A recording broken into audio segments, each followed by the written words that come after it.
Guys, welcome to my YouTube channel. So nakita natin si Kai Sotto. Lumabas na yung kanyang laro talaga. At yun yata yung pinakamataas. Hindi yata, yun yung pinakamataas na minuto na nilaro niya, 28 minutes. Pero ngayon nakipagpartagulan na siya. Kailangan niyang kuhanin yung rebound, kukuhanin niya. At iba yung pinakita niya, 26 points, 11 rebounds, and almost 28 minutes, mga 27 minutes and something seconds. Nakita natin may pasa din si Yoko Nakamura. At ang sipag ng ating kababayan si Kai Sotto.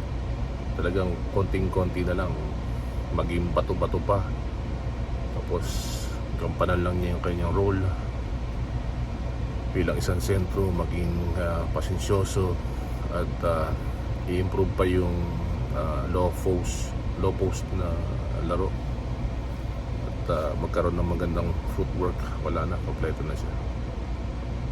So consistent, dalawang laro from 18 points and 10 rebounds, double-double nung nakaraan, tapos nung kagabi is 26 points and 11 rebounds.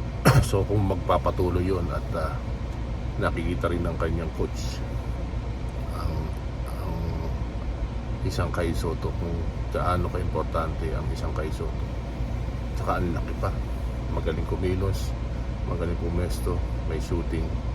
Yun na lang yung palakasin pa ng gusto. Pero yung stamina, yung paglakas, yung parang nakikita natin yung TSF. Bagay, yung TSF is high school, medyo mga early days niya yun.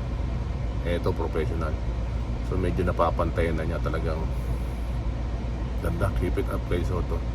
At ang mga kaiju, kainatics, lahat ng mga fans mo sa Pilipinas at sa iba't ibang parte ng mundo ay sumusuporta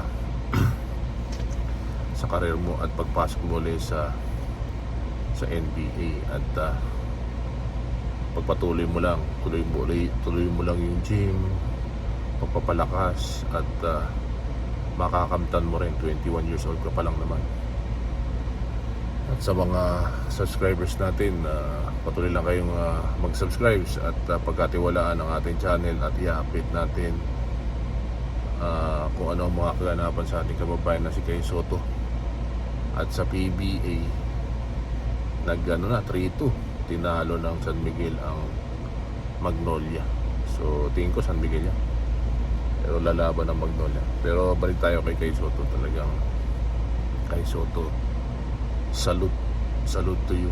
Ang ganda ng laro mo, napakasipag mo sa loob. Yan ang ang hinihingi talaga sa iyo ng coach. Kahit hindi ikaw yung titira, pag le-layup o magsushooting ang iyong kakampi, all you have to do is grab the offensive rebounds or defensive rebound. Possible makuha mo yung bola at makashoot ka through their shooting or layup na hindi pumasok. So ganun ang ginagawa. At routine lang, paulit-ulit lang yung ginagawa. So ang observation ko doon, konting-konti pa, pag na-maintain mo yun at talagang nagmalapato ka, tapos makuha mo yung skills ng mga NBA stars, kahit kay Luka lang, tsaka kay Nikola Jokic at Malagianis, you will become a total package modern big man. At talaga wow ang kukuha sa'yo na NBA, at hindi magdadalawang isip na papirmahin ka na sa kontrata sa NBA. Yan lang guys, hanggang sa muli. Tayo po ay muling mag-oobserba sa ating kababayan na si Kai Sotto, at patuloy na mag-subscribe sa ating channel. Kai Sotto talagang lumalakas na at lumalaban sa rebound sa loob.